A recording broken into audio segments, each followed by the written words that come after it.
In this video, we're going to see a high-level demonstration of a typical solution in Digit's billing platform, iNomeal.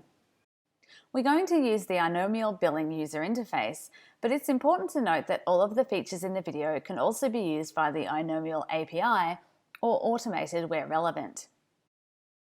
The core requirement of the billing system is to produce accurate and timely invoices, manage the accounts receivable function, and collect payments. The billing solution may also integrate with various network elements to capture usage data and to provide access control and data shaping based on the financial state of the account, as well as provisioning and deprovisioning of services. In this demonstration, we'll show you how to understand the overall health of your business from a billing perspective. We'll drill down on a customer and show you their past and future transactions and details about the services provided to them. We'll also take a brief look at the analytics and reporting capabilities of iNomeal billing. Upon logging into the iNomeal user interface, we're presented with a dashboard view. This shows the overall health of the business from an accounts receivable perspective and also highlights any areas which may require attention, such as payment or processing issues. You can also see a breakdown of the services being offered and the revenue from each service, as well as the debtor aging status. The navigation menu on the top left of the screen shows the various modules available. This menu may be configured based on the modules available and customized for specific users of the system. This menu includes the dashboard, which we have already seen, the order management module, the billing process, which we'll look at later, the analytics module, and more. For now, we'll select the Find Customer option to search for a particular customer account. When we click the search option, we're presented with a search criteria window, which also includes a list of recent searches that the operator has performed. This search represents an Elasticsearch, and it will search across many elements of the system, not just the company or contact name. For example, if we enter a numeric value, the system will find invoice numbers, postcodes, and any other matches which may be relevant.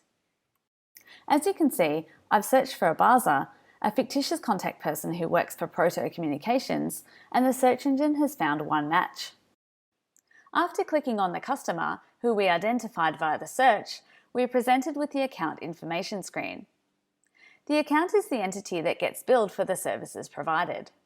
This screen has three main areas: the overall health of the account, which you can see shows $600 owing in this case; the account navigation menu, which enables us to view specific information about the account and its history.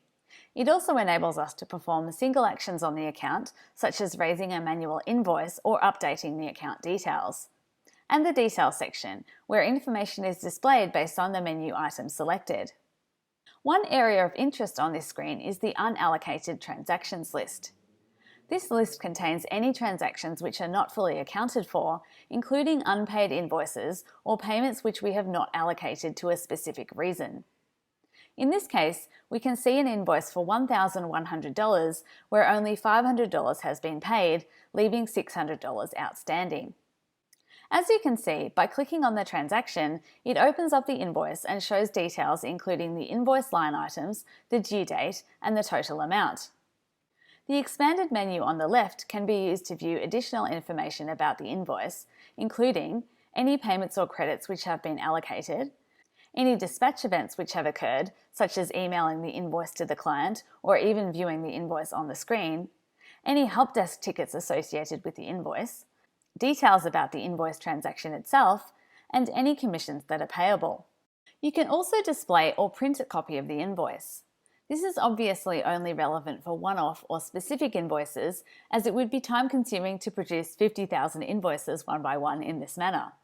It's important to note that we're looking at our default invoice stationery here, but this can be customized based on the specific needs of your business. We can also support multiple invoice formats for different types of customers if required. The invoice you have just seen is an example of a transaction. If we click on the Transactions menu item, you can see all historic transactions, including invoices, payments, credits, and their current allocation state.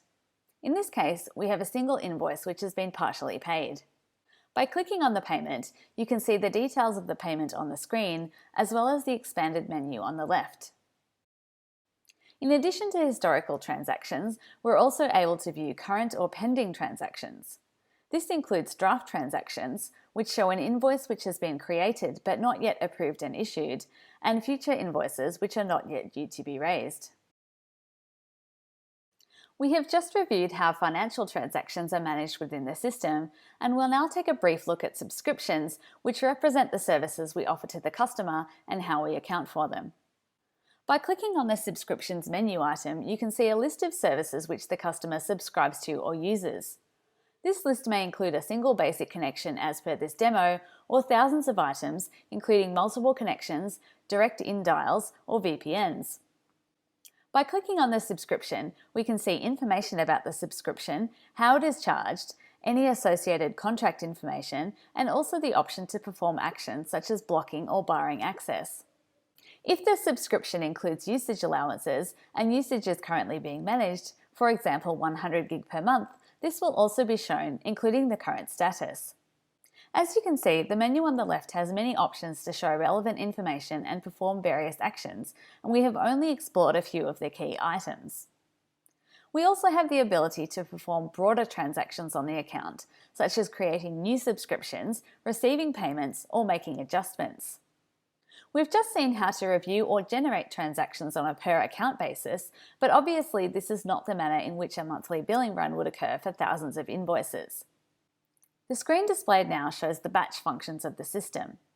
This includes the billing process, which goes through invoice generation for any invoices due to be created, the approval process, and finally the dispatch and collections, where invoices are sent to customers and payments are taken automatically via an integrated payment gateway. As you can see, our demo system has a large backlog of invoices to be produced and processed. Finally, let's take a look at the analytics component of the system. Inomial comes with an extensive number of reports and analytics out of the box. Additional reports can be provided as needed, and information can be made available to external or downstream systems via API or other methods. Each report can be viewed in a graphical or tabular form where relevant, and downloaded to Microsoft Excel. We've just shown you a brief overview of the capability of Inomial billing from an operator's perspective. As previously mentioned, many of these functions can be automated as required or made available via an API to provide a totally integrated and automated solution.